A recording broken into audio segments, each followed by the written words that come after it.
बिस्मिल्लाहिर्रहमानिर्रहीम। अस्सलाम वालेकुम। मेरा नाम अब्बास है और मैं आपको अपने चैनल हेल्थ सर्व फार्मेसी पे वेलकम करता हूँ। तो आज की वीडियो में हम बात करेंगे अमोक्सिल सिरप के ऊपर।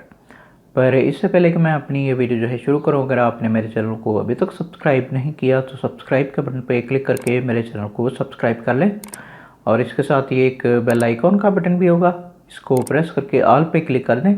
इससे ये होगा कि मैं जो भी न्यू वीडियो अपलोड करूँगा उसका नोटिफिकेशन जो है आपको फ़ौरन मिल जाया करेगा। तो चलिए जी शुरू करते हैं। तो अमोक्सिल सिरप, सबसे पहले जी हम इसकी पैकिंग को देख लेते हैं।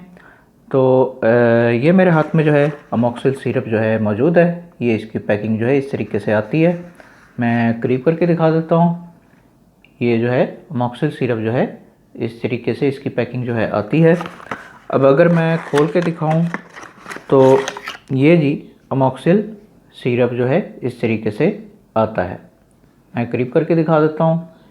ये जो है अमोक्सिल सिरप इस तरीके से आता है। अब यहाँ पे मैं ये आपको बताता चलूँ कि ये जो है पाउडर की फॉर्म में होता है और इसे जो है बनाना पड़ता है। अब इसे बनाने के जो हैं दो तरीके हैं। या तो आप जो है डायरेक्ट जो है वो मिनरल वाटर ले लें और उसमें डाल के जो है यानी कि इसमें डाल के इसे मिक्स कर लें और उससे जो है आप फिर ये सिरप जो है बना सकते हैं। उसके बाद दूसरा तरीका ये है कि आपने पानी को जो है गर्म करना है और जब वो गर्म हो जाए तो फिर उसे साइड पे रख दें, थोड़ी देर उसे ठंडा होने दें और जब वो ठंडा हो जाए तो फिर इसमें सिरप में डाल के आप इस सिरप को तैयार कर सकते हैं।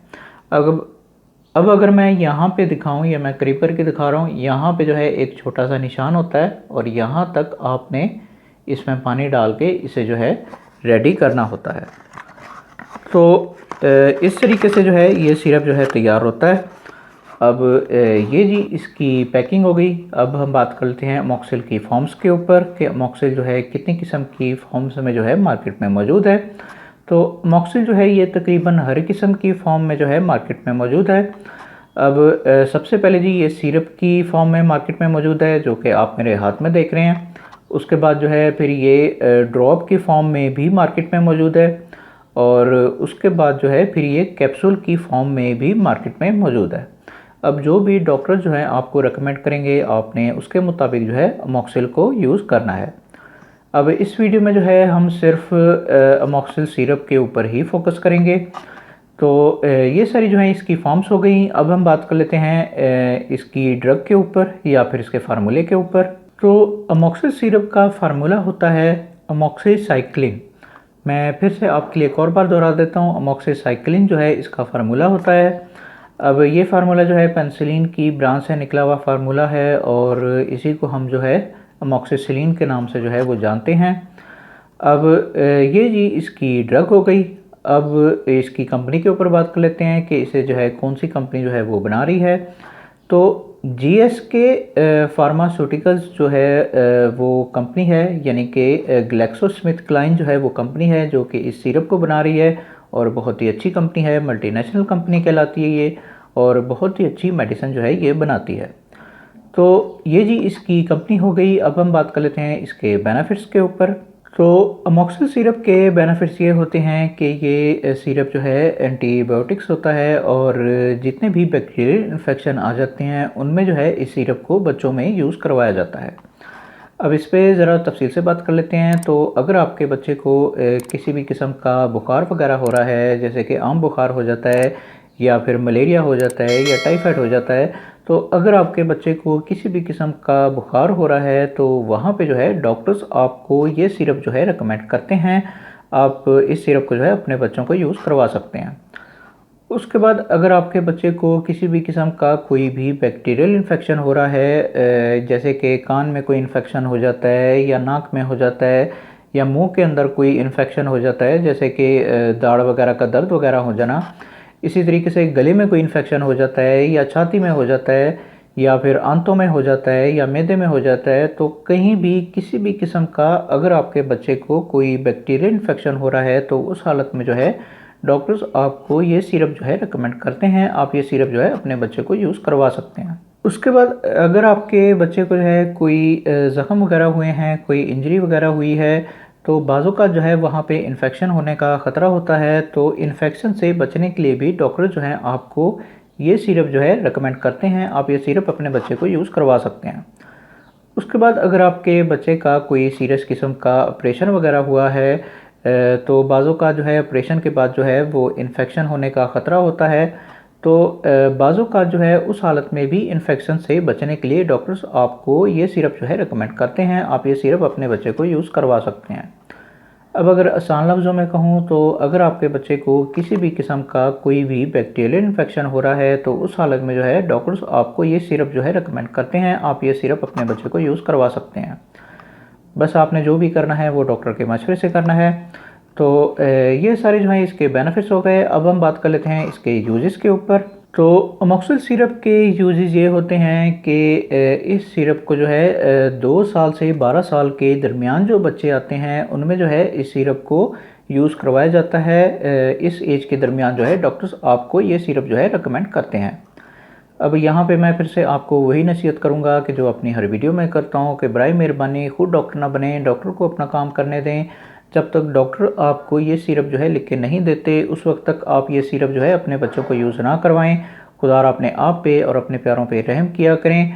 डॉक्टर के मशवरे के बगैर कोई भी मेडिसिन जो है यूज़ ना किया करें। कई लोग जो हैं वो किसी भी फार्मेसी या मेडिकल स्टोर पे चले जाते हैं और वहाँ पे जाके जो है इस सिरप को जो है परचेज़ करके फिर यूज़ करना शुरू कर देते हैं खुद ब खुद। तो इस तरह के काम ना किया करें। डॉक्टर बेहतर जानता है कि आपके लिए कौन सी मेडिसिन जो है कौन सी हालत में ज़्यादा बेहतर है। तो इसलिए हर मेडिसिन जो है वो डॉक्टर के मशवरे से ही यूज़ किया करें। तो अब अगर आपकी समझ में आ जाए तो अच्छी बात है जी। तो ये सारे जो हैं इसके यूजेस हो गए। अब हम बात कर लेते हैं इसकी डोजेस के ऊपर। तो अमोक्सिल सिरप की डोजेज जो हैं वो आपके बच्चे की बीमारी के ऊपर जो है डिपेंड करती हैं। जिस तरह के आपके बच्चे की बीमारी होगी उसके मुताबिक जो है डॉक्टर्स आपको इसकी डोजेज जो है रेकमेंड करेंगे। अब इसकी नॉर्मल डोज जो है वो दिन में 3 मरतबा यानी कि थ्राइस अ डे के तौर पे जो है डॉक्टर्स आपको इसकी डोजेज जो है रेकमेंड करते हैं। पर मिसाल के तौर पे आपके बच्चे की हालत जो है कुछ ज़्यादा सीरियस है तो फिर उस हालत में जो है डॉक्टर्स आपको इसकी ज़्यादा डोजेज भी रेकमेंड कर सकते हैं। पर वो सब कुछ जो है डॉक्टर के ऊपर है। अगर डॉक्टर आपको ये कह रहा है कि आपको इसकी ज़्यादा डोजेज जो हैं अपने बच्चे को यूज़ करवानी चाहिए तो तभी आपने इसकी ज़्यादा डोजेज जो हैं अपने बच्चे को यूज़ करवानी है, वरना आप इसकी नॉर्मल डोज ही यूज़ करें। तो ये सारी जो है इसकी डोजेज़ हो गई। अब हम बात कर लेते हैं इसके जो है कोर्सेज़ के ऊपर या फिर इसके टाइम पीरियड के ऊपर, जो भी आप जो है अपनी आसानी के लिए कहते हैं। तो अमोक्सिल का सबसे छोटा कोर्स जो है वो 3 दिन का होता है। 3 दिन तक जो है आपने इस सिरप को अपने बच्चे को लाजमी तौर पे यूज़ करवाना है, बीच में छोड़ना नहीं है। कई लोग जो हैं अगर उनकी बीमारी जो है वो पहले दिन या दूसरे दिन ही ठीक हो जाती है तो वो फ़ौरन जो है एंटीबायोटिक्स को छोड़ के बैठ जाते हैं। तो इस तरह की गलती जो है आपने नहीं करनी। अगर आप इस तरह की कोई गलती करते हैं तो फिर आने वाले वक्त में इसके साइड इफ़ेक्ट्स जो हैं आपके ऊपर नज़र आ सकते हैं। तो इसलिए एहतियात करें। 3 दिन का कोर्स जो है आपने इसका लाजमी तौर पे पूरा करना है। उसके बाद अगर आपके बच्चे की बीमारी जो है ठीक हो जाती है तो फिर आप जो है इस सिरप को अपने बच्चे को छुड़वा सकते हैं।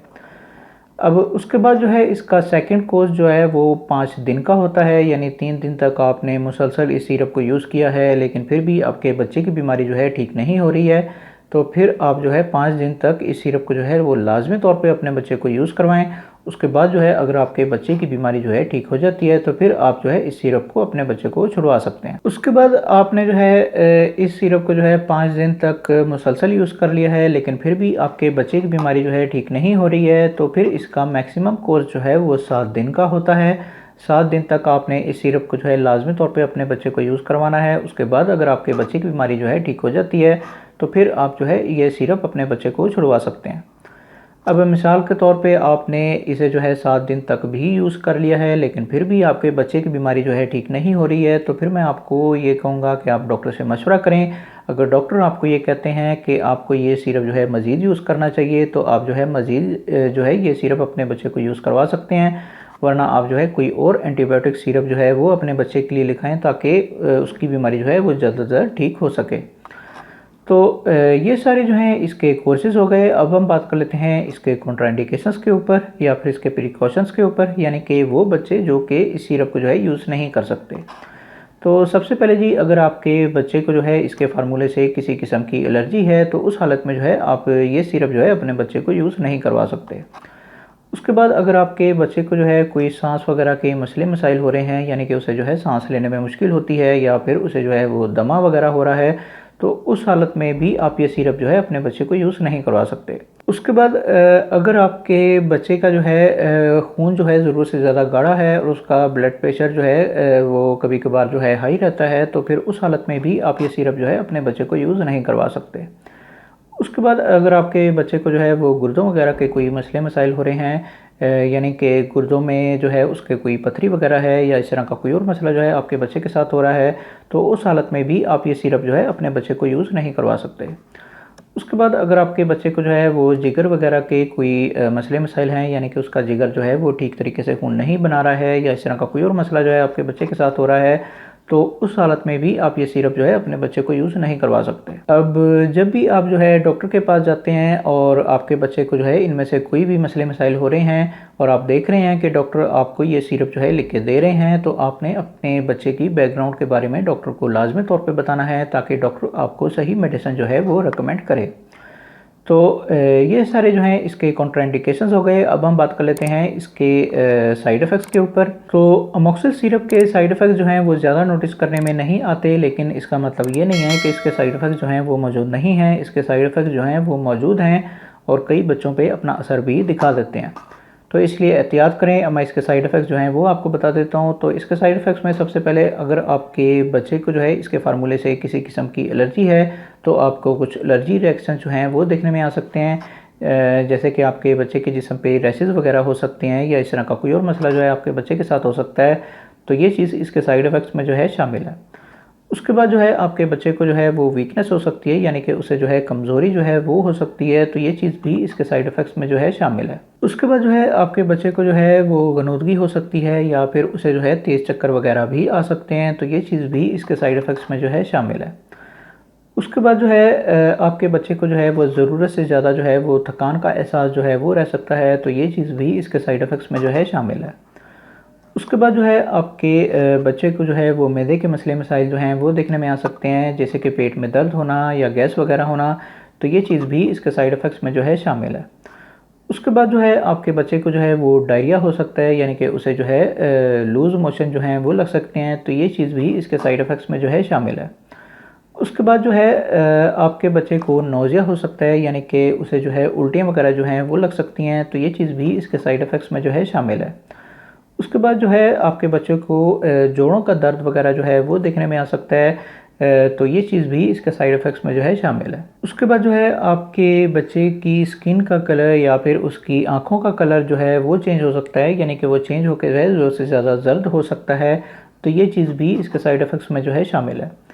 उसके बाद जो है आपके बच्चे के यूरिन का कलर जो है वो भी चेंज होके आ सकता है, यानी कि वो चेंज होकर जो है ज़रूरत से ज़्यादा जर्द हो सकता है, तो ये चीज़ भी इसके साइड इफ़ेक्ट्स में जो है शामिल है। उसके बाद जो है आपके बच्चे को जो है वो सांस वगैरह के मसले मसाइल जो हैं वो देखने में आ सकते हैं, यानी कि उसे जो है सांस लेने में मुश्किल हो सकती है, तो ये चीज़ भी इसके साइड इफ़ेक्ट्स में जो है शामिल है।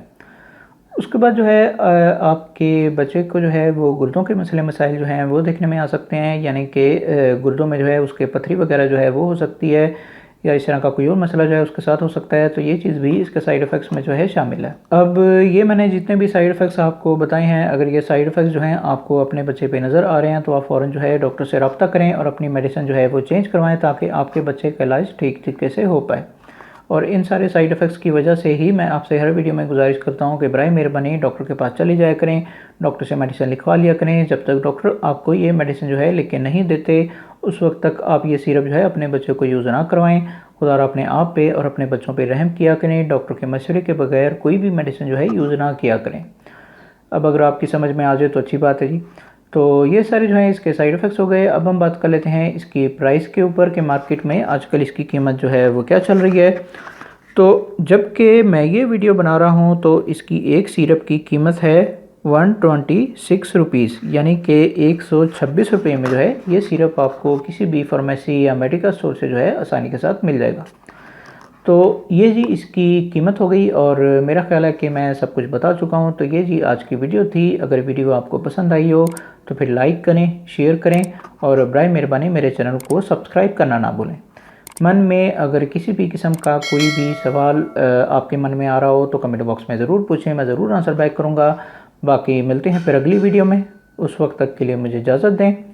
खुदा हाफिज़।